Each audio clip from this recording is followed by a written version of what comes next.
In the frigid depths beneath the Arctic ice, an unsettling and ancient creature drifts through the dark waters. The Greenland shark is the largest fish in the Arctic Ocean, and one of the largest and most mysterious sharks on Earth.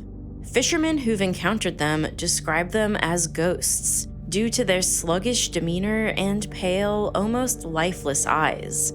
Eyes often parasitized by a repulsive worm-like crustacean that conspicuously and upsettingly dangles there. And often, fishermen recoil if they accidentally catch one, overwhelmed by their smell, a smell of urine. Catching one is indeed often an accident because their flesh is toxic. Sled dogs that have eaten large quantities of it become shark drunk, and this is not as fun as it sounds. They suffer symptoms like hypersalivation, vomiting, explosive diarrhea, convulsions, followed by death. But these sharks are more than just gross and unsettling. They seem to defy the rules of nature. They only swim at about 2 kilometers per hour, and yet they are considered a top predator in their environment.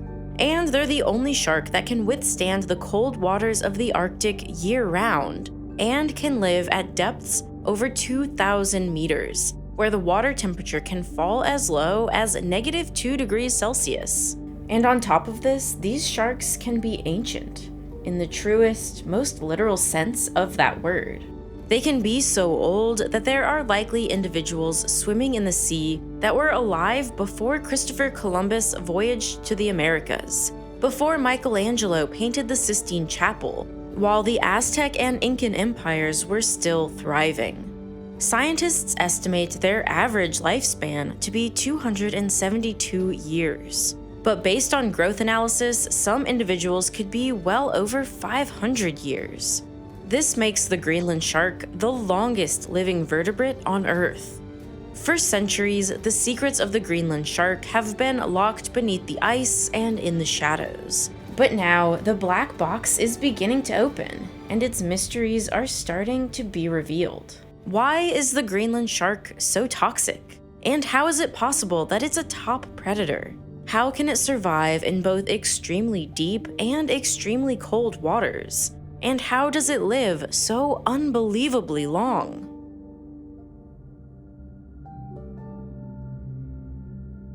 Greenland sharks are among the largest shark species, typically growing to 6 to 7 meters or 20 to 24 feet in length. They live in the North Atlantic and Arctic Oceans, but can occasionally be found further south. Recently, one was found in the Caribbean, but that one seemed to be extremely lost. Their cylindrical bodies can weigh up to 1,000 kilograms or 2,200 pounds, comparable to a great white shark. But despite size similarities, these two sharks could not be more different. Whereas great whites are known for their incredible bursts of power and speed, Greenland sharks' top speed is only around 3 kilometers per hour at best. But despite this, Greenland sharks are surprisingly a top predator in their ecosystem. They eat fish like cod and occasionally even seals. This, at first glance, seems like it should be impossible. How can this sluggish shark ever dream of catching a flitting, agile marine mammal? To find out more about this, I talked to Eric Ste-Marie, PhD candidate at the University of Windsor in the Hussey Lab. We know they'll eat all sorts of different things. They'll eat everything from fish to squid to even seals and whales. But are they eating those things always when they're already dead, so scavenging? Or are they hunting live prey? Knowing those differences really helps us understand what their actual role is in the ecosystem. But because we don't really know how they're finding their food, we know that they do scavenge, but we also have evidence from Inuit hunters that they might actually be also actively hunting live prey. But how would that even be possible? One of the theories people put out is that they might be getting seals when they're sleeping in the water column. So for a seal, a polar bear might be their biggest risk. And so it's safer for them to risk sleeping in the water than it is to be sleeping out on the ice.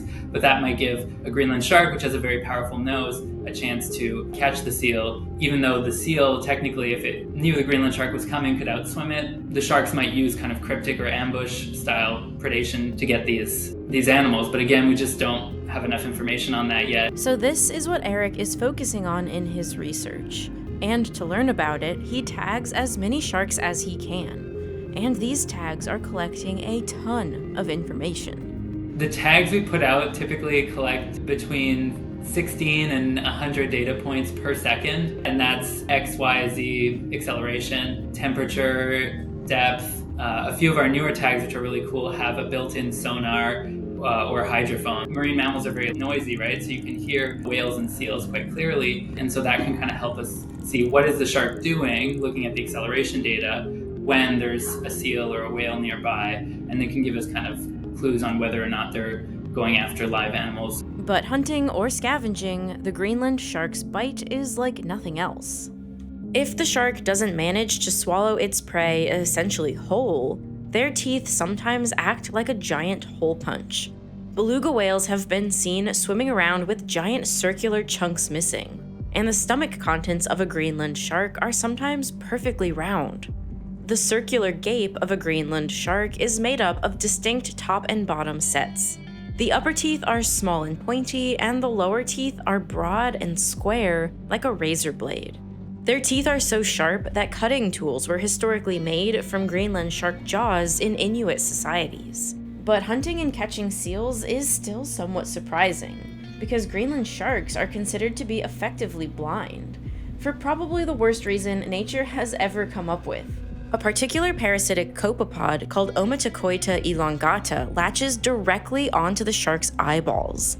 And these are not small, imperceptible things. These things are huge, up to 6 centimeters, and they dangle, dancing in the current as the shark swims, like hair blowing in the wind. What a strange thing to have evolved. Like, what a very specific thing. Yeah, whenever there's an opportunity to be exploited by a parasite somewhere is going to find that. So Greenland sharks have very kind of rough skin, rougher than even other sharks, which are known for having that kind of sandpaper-like skin. It's possible that because the eyes are one of the few kind of soft spots on a Greenland shark, that might be why that's where this parasite evolved to attach to.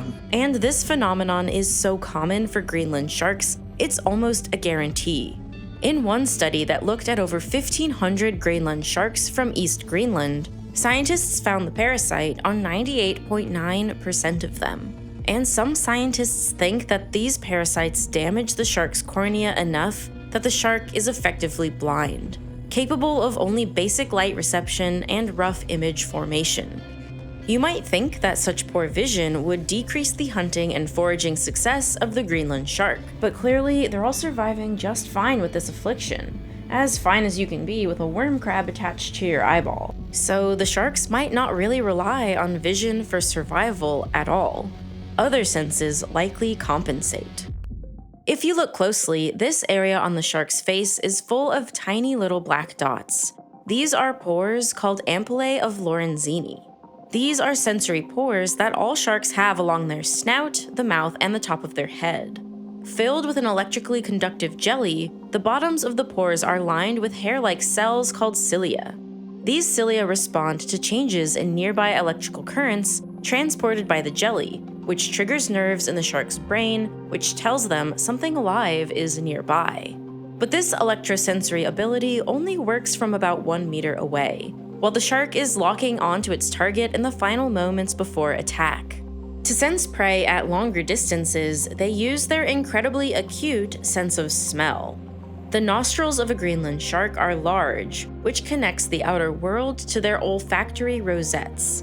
These are highly folded sensory organs found in the nasal cavities of fish, which act as their primary smelling mechanism. Greenland sharks had one of the smallest brains of all sharks, relative to body size, but the only exception to that being that their olfactory bulbs, so the parts of the brain associated with smell, were larger than many other sharks. So that kind of indicates that maybe they rely more on smell than other senses. Guided by their smell, Greenland sharks travel far and wide. In one study, Greenland sharks' movements were tracked for 11 months. All sharks traveled a minimum of 315 kilometers, and some as much as 1,615 kilometers, at depths of over 1,800 meters. Other studies have found Greenland sharks swimming as deep as 2,909 meters near the mid-Atlantic ridge. This is within the bathypelagic zone, or the midnight zone. No sunlight penetrates here, and the pressure is immense. For every 10 meters of depth, the pressure increases by 1 atmosphere, which means that at 2,900 meters, the pressure is 290 times greater than at sea level. Humans, with our gas-filled lungs and body tissues, would be instantly crushed. So how do Greenland sharks do it?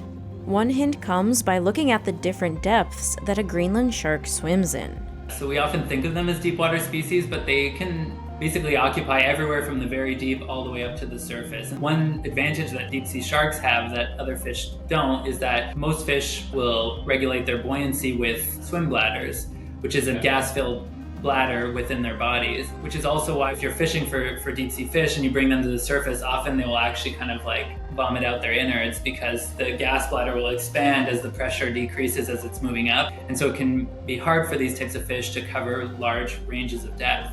But for a shark, which doesn't regulate buoyancy with a gas bladder, they have large fatty livers, which they use to regulate their buoyancy. And so those livers are not affected by the pressure as much as a gas bladder would be. So it allows the shark to kind of cover these large ranges of depth. But lacking a swim bladder isn't quite enough.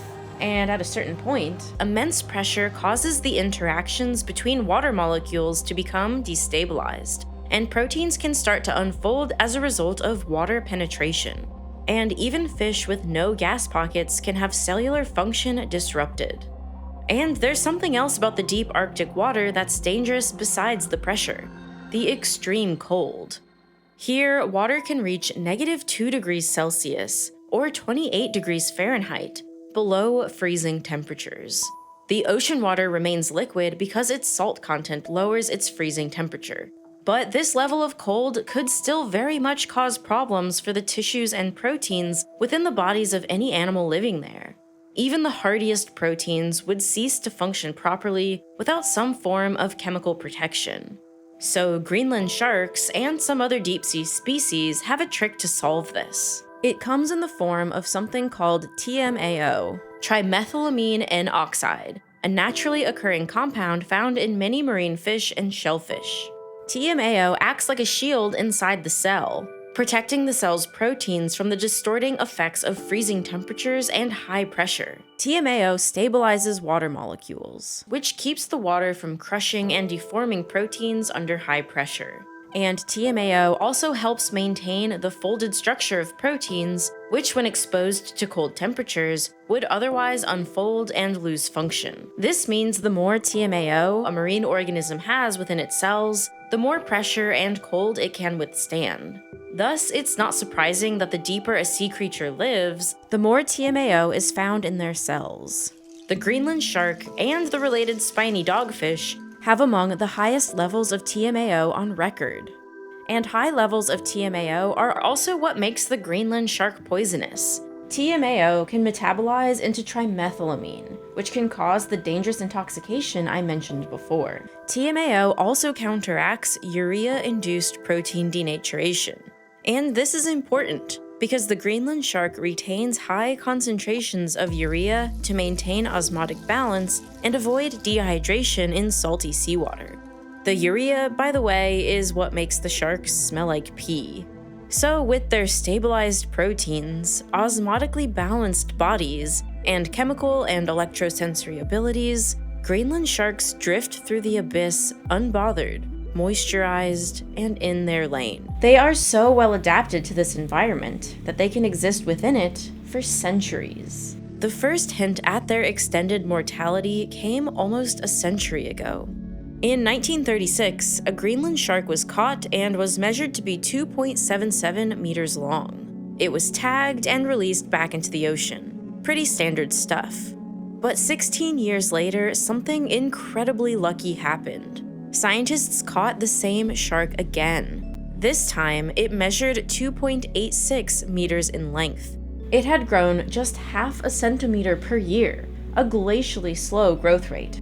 Great whites, as a comparison, easily grow half a meter per year. Scientists were starting to do the mental math. At that rate, a 6-meter-long Greenland shark would be centuries old. Verifying this, however, was not possible, and for many, it was too wild to believe. But recently, this assumption got backed with concrete evidence for the first time. Scientists in Denmark published a breakthrough paper about lens crystallins, a class of protein found in the human eye. These are structural proteins that make up the eye's lens and give it its transparency and focusing power. But what's unique about them is that they remain constant throughout a person's lifetime. They're not replaced or significantly remodeled once formed. And like all organic molecules, they contain carbon, including some small amount of the isotope carbon-14. Carbon-14 is a radioactive isotope of carbon with an atomic nucleus containing 6 protons and 8 neutrons. It's always occurred naturally on Earth, created mostly when incoming cosmic rays strike the atmosphere. And in recent decades, humans created much, much more thanks to nuclear weapons. But whether naturally occurring or man-made, levels of carbon-14 fluctuate from year to year. Huge spikes of it can be seen in the 1950s and 60s, for example, when humans were going crazy with their nuclear weapons testing. So by comparing a person's carbon-14 within their crystalline lenses to historic records of carbon-14 in the atmosphere, the Danish scientists found a way to determine a deceased person's date of birth. Could this method be applied to Greenland sharks? In 2016, the answer would be revealed to be a resounding yes. The scientists used radiocarbon dating to assess the ages of 28 Greenland sharks that ranged in size from 502 to 81 centimeters in length. The smallest 2 sharks had the highest levels of carbon-14, which makes sense, since they were born after the nuclear bombs deposited that extra carbon-14 into the atmosphere and then their eyeballs. So these sharks were probably less than 60 years old. But the larger sharks had less carbon-14 and showed radiocarbon signatures that were much older. The scientists determined the age of the largest pre-bomb shark to be 392 plus or minus 120 years, meaning the shark would be at least 272 years old and at most 512 years old. They also noted the age of sexual maturity to be at least 156 plus or minus 22 years. At the upper end of this range, this means that Greenland sharks grow at around 1 centimeter per year. The tectonic plates drift apart twice as fast. It's hard to comprehend the reality of a Greenland shark, drifting through freezing, dark, deep water with worms attached to your eyeballs for centuries. Generations of every other creature living and dying, even evolving right beside you. The existential fatigue would become unbearable, life stripped of its urgency and passion, drifting in the eternal darkness in your stink-filled piss body. Though I suppose they probably aren't too concerned about this stuff. But if you believe in reincarnation and are also a bad person, you should maybe be worried. Philosophy aside, the Greenland shark does something that no other vertebrate can do. And that leaves us all asking, how? One explanation comes back to that glacially slow metabolism. A slower metabolism produces less oxidative stress and cellular damage over time, as the body is burning energy at a slower rate, resulting in less wear and tear on tissues and organs, which is considered a key factor in aging. This is a pattern you can see elsewhere in the animal kingdom. Bowhead whales, who also live in Arctic waters and have a slow metabolism, live to be 200 years old. Galapagos tortoises, who have a low metabolic rate to survive the harsh, resource-scarce environment of the Galapagos Islands, live to be between 100 and 200 years old. Even the naked mole rat, a small rodent, has a slow metabolism to deal with their low oxygen underground environment and can live to be 30 years old, which is a lot for a rodent. But to really understand the mechanism of how the Greenland shark lives so long, we need to understand its DNA. This is easier said than done, but scientists have begun the daunting task by sequencing the Greenland shark's genome. And when they did, they found something surprising. Their genome is enormous, about 6.5 billion base pairs. For reference, we have 3 billion base pairs. This is the biggest of any shark that's been sequenced to date. But even more surprising was what this genome was made up of. More than 60% of it was composed of transposable elements, aka jumping genes. And these genes have a terrible reputation. Jumping genes are DNA sequences that can move from one location to another within an organism's genome, essentially jumping to a different spot, which can sometimes cause mutations and alter the genetic makeup of the cell. This can lead to disease or developmental issues. And yet, the longest-lived vertebrate on Earth is full of them. The researchers think the sharks could be hijacking the machinery of these jumping genes to duplicate genes involved in DNA repair, basically copying and pasting more of the beneficial genes that counteract things like cancer. But for now, this is just a hypothesis, and more studies need to be done to find out for sure. One fascinating way to learn more about the Greenland shark's peculiar DNA will be to compare it to its evolutionary relative, the Pacific sleeper shark, a shark that looks and behaves much like the Greenland shark but doesn't live as long. So while we don't exactly know all of the answers as to how the Greenland shark lives so long, there are a few clear answers as to why. We know that animals that face high extrinsic mortality, like predation and infectious disease, have to develop quickly. They live fast, die young, so to speak. They do this so that they can pass their genes on to the next generation as quickly as possible before they die. Animals with low extrinsic mortality can delay development, they can delay reproduction, and thus can extend their lives and delay death itself. This just shows that not much is bothering the Greenland shark. Not many predators, not many diseases. The Greenland shark only has to deal with the crushing weight of time. Speaking of time's unrelenting march, this video is a milestone for me. Or I thought it was. I was ready to write a whole thing about this being the 100th video, and then I decided to double check and it's actually the 102nd, but the point I'm about to make still stands. We've been doing this for a while now, more than 5 years, and each of these videos has been a big endeavor in its own right. Many people have helped make these videos, and most importantly, many of you have actually watched them, more than I ever dreamed was possible. But the journey has not always been smooth. Recently, I got a taste of just how baffling and restrictive YouTube can be. 3 days before Christmas, my last video about lions got demonetized. Why? I don't know. They don't tell you. Demonetization can take something we worked on for months and essentially flush it down the toilet. The money we depend on to pay our staff lit on fire with no explanation. Let me tell you, this sucks.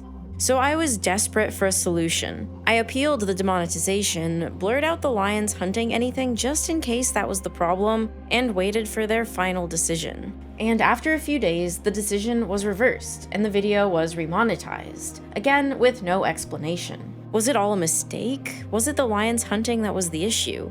Did blurring things out help? I have no idea, and I will never know. I'm glad the video was remonetized, but I can't help but be upset at the opaque process. But luckily, there's an incredible lifeboat for situations like this, and that is Nebula. Nebula is the streaming platform created by and for independent and educational content creators, and it's a place that isn't concerned with the demands of corporate advertisers. It provides a space for us to share our videos without the restrictions of YouTube, which provides us income and stability when YouTube does not. And for viewers of Nebula, it's the best place for incredible original content that you can't get anywhere else, like my Nebula original series Becoming Human and Archaeology Quest, 2 shows about our ancient past, one serious, one silly. There are so many amazing series that push the boundaries, things that YouTube would deem unsuitable for advertisers. Things like Neo's Underexposure series, which talks about the dark side of modern topics, like the construction of the Twin Towers, the Bin Laden raid, or the rising of the Titanic. Or Modern Conflicts, a series from real-life lore that explores recent struggles between nations and people. YouTube def wouldn't like that one. Plus, Nebula is a better viewing experience for everyone. There are no ads, lots of content that gets published to Nebula first before YouTube, and tons of exclusive content. Sometimes this is extended episodes or behind-the-scenes content, like Real Engineering's behind-the-scenes adventures in Greenland. And right now, we're offering gift cards to Nebula for you to give to family members. This is a great last-minute gift idea. It's a totally digital, instant gift that will give your friends and family so much original content without having to worry about yet another subscription. 1 year subscription is only $36. Or to give your friends or family members access to everything Nebula will ever have to offer, you can give a lifetime subscription for $300. This is a great gift for the people who lament having to pay for so many subscription services to get quality content these days. With this option, you can buy once and never pay again. Lifetime subscriptions, whether it's for yourself or as a gift, help fund original series. If you've ever supported this channel back when our bundle deal was a thing, now is a great time to come back and support me directly through Nebula. So for less than the price of a cup of coffee per month, you can get access to all of Nebula's originals, along with the Real Science full catalog without any ads. You can also easily download videos to watch on the go, all for just $3 a month. So go to nebula.tv/realscience or click the link in the description to get 40% off a yearly subscription for the incredibly low price of $3 per month.